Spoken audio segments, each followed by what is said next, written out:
pratiques antérieures, que ce soit dans ses rapports à l'intérieur, que ce soit dans ses rapports avec l'international. Cette guerre se traduit effectivement par des attaques. Cette guerre se traduit aussi par le FMI qui louvoie avec nous. Le FMI qui est co-responsable de cette dette cachée. Pour moi, Diomaye Faye, c'est une déception, on peut le dire clairement. Il est dans la trahison, du crépage de chignon. C'est-à-dire qu'on n'a jamais vu un président tomber aussi bas. J'ai comme l'impression que le président Bassirou, lorsqu'il se réveille, il se pince pour se dire, est-ce que je suis président? J'ai l'impression qu'il est surpris d'être président. Diomaye Faye, c'est un homme qu'on manipule facilement. Il était d'abord un aérobie. Ce monsieur n'a pas un background politique. Parlez de qui, Diomaye Faye? Diomaye Faye. Oui, c'est et il est facilement manipulable. Les dirigeants sénégalais, que ce soit Bassirou Diomaye Diakhar Faye ou Ousmane Sonko, ont le choix seulement entre deux possibilités. Première possibilité, faire la volonté de la France. Et deuxième choix, refuser de se soumettre à la CEDEAO, c'est-à-dire refuser de se soumettre à la France de Macron, refuser de se soumettre à l'Union européenne, au FMI et à la Banque mondiale, et dans ce cas, ça va se passer très mal. Le Sénégal retient son souffle. Les vérités sur le climat politique tendu entre Bassirou Diomaye Faye et Ousmane Sonko sont désormais révélées au grand jour. La vision de souveraineté totale du Sénégal, portée dès le départ par les deux hommes, serait aujourd'hui confrontée aux offensives de puissances néocolonialistes déterminées à freiner cette dynamique. Selon plusieurs analyses, ces forces hostiles, menées par la France d'Emmanuel Macron, seraient à la manœuvre pour empêcher le Sénégal de rejoindre la dynamique engagée par les pays de l'AES. Une question brûle désormais toutes les lèvres. Qu'est-ce qui aurait poussé Bassirou Diomaye Faye à limoger Ousmane Sonko? Qui cherche réellement à alimenter les tensions entre les deux figures majeures de la scène politique sénégalaise? Pour beaucoup, la réponse semble claire. Le député sénégalais Guy Marius Sagna n'a pas tardé à lever le voile sur ce qui se jouerait en coulisses, aussi bien au sein du gouvernement que dans les rouages de l'appareil d'État. Des révélations qui pourraient bien changer la compréhension de la situation politique actuelle au Sénégal. Le Sénégal n'est pas un groupe WhatsApp duquel on peut faire entrer et sortir à sa guise, selon ses intérêts politiciens. Il n'y a pas une plus grande vulnérabilité de nos ministères depuis 2 ans. Ce qui se passe, c'est qu'il y a des institutions qui sont en guerre contre le Sénégal, contre le souverainisme, contre le nouveau régime qui a dit sans embâche qu'il va rompre avec des pratiques antérieures, que ce soit dans ses rapports à l'intérieur, que ce soit dans ses rapports avec l'international. Cette guerre se traduit effectivement par des attaques. Cette guerre se traduit aussi par le FMI qui louvoie avec nous. Le FMI qui est co-responsable de cette dette cachée. Le FMI qui avoue qu'il n'a jamais vu une dette cachée aussi importante. Oui, il y a une guerre contre le Sénégal. Et il y a, oui, des Sénégalais qui sont, avec ces institutions, qui mènent une guerre contre le Sénégal. Et parmi ces Sénégalais, il y en a qui sont ici, qui sont des traîtres à la patrie, parce qu'ils collaborent avec des institutions dont le rôle quotidien est l'expérience souverainiste sénégalaise ne doit pas marcher pour ne pas que toute l'Afrique aille vers le souverainisme. Parce que oui, le souverainisme n'est pas une condition suffisante pour sortir de la pauvreté, mais c'est une condition nécessaire. À l'écoute du député Guy Marius Sagna, on peut dire sans se tromper que le Sénégal fait face actuellement à l'influence occidentale néocolonialiste. Le professeur Franklin Nyamsi a aussi dressé le portrait d'une crise politique majeure qui serait en train de se jouer au sommet de l'État sénégalais. Selon son analyse, les tensions entre Bassirou Diomaye Faye et Ousmane Sonko ne seraient pas le simple résultat de divergences personnelles ou de rivalités politiques classiques. Elles s'inscriraient dans un affrontement beaucoup plus large opposant le projet souverainiste porté par Pastef aux intérêts des puissances étrangères accusées de vouloir préserver leur influence au Sénégal. Pour Franklin Nyamsi, le cœur du problème réside dans le choix stratégique auquel seraient confrontés les dirigeants sénégalais. D'un côté, il y aurait la poursuite du projet de rupture, de souveraineté économique et politique défendu par Ousmane Sonko et une grande partie de la base militante de Pastef. De l'autre, l'acceptation des exigences des partenaires occidentaux, notamment la France, l'Union européenne, le FMI et la Banque mondiale. Les dirigeants sénégalais, que ce soit Bassirou Diomaye Diakhar Faye ou Ousmane Sonko, ont le choix seulement entre deux possibilités. Première possibilité, faire la volonté de la France. Faire la volonté de la France. Faire la volonté, eh bien, du néocolonialisme français, de l'impérialisme occidental, faire la volonté,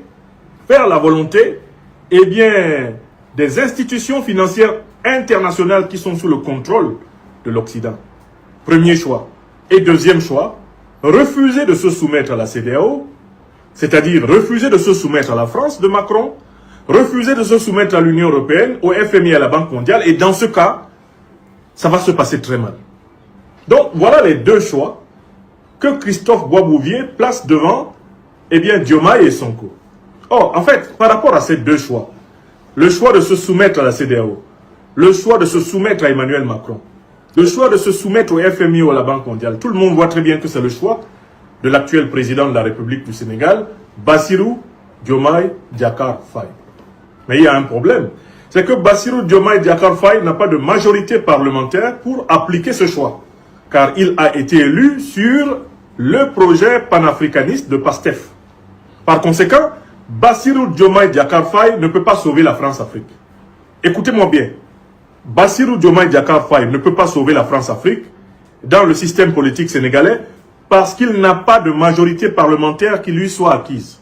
Il a limogé en pleine nuit son président de parti PASTEF, son camarade, son mentor, celui-même qui lui a fait la passe pour être président de la République. 3 jours plus tard, Ousmane Sonko, tel le Christ, tel Osiris, tel le phénix de la mythologie grecque, renaissait comme président de l'Assemblée nationale du Sénégal, c'est-à-dire dauphin constitutionnel du président de la République. Bassirou Diomaye Diakhar Faye se prenait à cette occasion un camouflet démocratique, puisque par 132 voix sur 165, le parti PASTEF donnait soutien total à son ancien Premier ministre, à son président en exercice et l'élisait président de l'Assemblée nationale. Donc, si on analyse froidement les choses, avec quelle majorité politique Bassirou Diomaye Faye va-t-il appliquer les 4 volontés de la CEDEAO? Il n'en a pas. Avec quelle majorité politique Bassirou Diomaye Faye va-t-il appliquer les exigences de son nouveau copain de jogging, le chef de la junte néocolonialiste et terroriste française, Emmanuel Macron? Bassirou Diomaye Faye n'a pas de majorité parlementaire pour gouverner. Son premier ministre, Al-Aminou Amadou Lo, n'a aucune majorité parlementaire pour gouverner. Donc, ils ne peuvent pas appliquer les recommandations de Macron. Ils ne peuvent pas appliquer les recommandations de l'Union européenne. Ils ne peuvent pas appliquer les recommandations du FMI et de la Banque mondiale. Par conséquent, Bassirou Diomaye Faye est bloqué et Christophe Boisbouvier nous dit que la France va chercher une solution autre que Bassirou Diomaye Diakhar Faye. Si on regarde l'autre bloc de la majorité au pouvoir, à savoir le véritable chef du parti majoritaire, le véritable chef du bloc majoritaire, à savoir désormais l'actuel président de l'Assemblée nationale, l'ancien Premier ministre, l'actuel président du parti PASTEF, Ousmane Sonko. Un de mes amis me rappelait tout à l'heure sur Facebook que PASTEF a en fait 130 députés sur les 165 qu'il y a dans l'Assemblée nationale. Donc, les 35 députés de l'opposition ne pourront jamais renverser PASTEF sur quelque sujet décisif que ce soit. Mais il faut rappeler que Ousmane Sonko n'a pas simplement été élu par les seuls députés, les seuls 130 députés de PASTEF. Il a raflé 132 voix. C'est-à-dire qu'il y a 2 députés qui ne sont pas membres de PASTEF qui se sont ajoutés à tous les députés de PASTEF contre Diomaye Faye. Donc Ousmane Sonko jouit incontestablement de la légitimité gouvernementale parce que c'est lui qui est le chef de la majorité parlementaire. Ce n'est pas Bassirou Diomaye Diakhar Faye, président de la République. À l'instant où je vous parle, Bassirou Diomaye Diakhar Faye a sur la table la folie de dissoudre l'Assemblée nationale, convoquer de nouvelles élections dans l'espoir d'avoir plus de députés qu'Ousmane Sonko. Or, le seul espoir que le président Bassirou Diomaye Diakhar Faye puisse avoir d'avoir plus de députés qu'Ousmane Sonko, c'est la fraude électorale. Si l'élection législative est régulière, transparente, équitable, je vous prédis sans risque de me tromper que PASTEF n'aura pas seulement 130 députés, ils vont peut-être monter même à 140 députés. Parce que la jeunesse sénégalaise sait très bien maintenant que c'est Macron, à travers Bassirou, le FMI et la Banque mondiale, ce sont eux qui tirent les ficelles au Sénégal. La jeunesse sénégalaise a encore mieux été informée de ses ennemis. Donc, une élection législative va probablement augmenter la représentativité de PASTEF. Et vu que Bassirou est déterminé à s'accrocher au pouvoir pour servir ses maîtres de la CEDEAO, de la France, du FMI et la Banque mondiale, je peux prédire, sans risque de me tromper, qu'il va tenter de frauder aux élections législatives. Et que cela va mettre le feu au Sénégal, ouvrant la voie à des aventures militaires. Je viens de parler, nous sommes le 30 mai 2026. Le prochain coup que Bassirou Diomaye Diakhar Faye va tirer, puisqu'il n'a pas de majorité au Parlement, le prochain coup qu'il va tirer, c'est la dissolution du Parlement. Parce qu'il ne supporte pas l'idée que Ousmane Sonko soit président de l'Assemblée nationale. Qui plus est, chef du parti majoritaire à l'Assemblée nationale. Il va dissoudre. Il va dissoudre pour organiser les élections qu'il veut truquer. En tentant de truquer, le peuple sénégalais va se rebeller. En tentant de se rebeller, le peuple sénégalais va ouvrir la boîte de Pandore.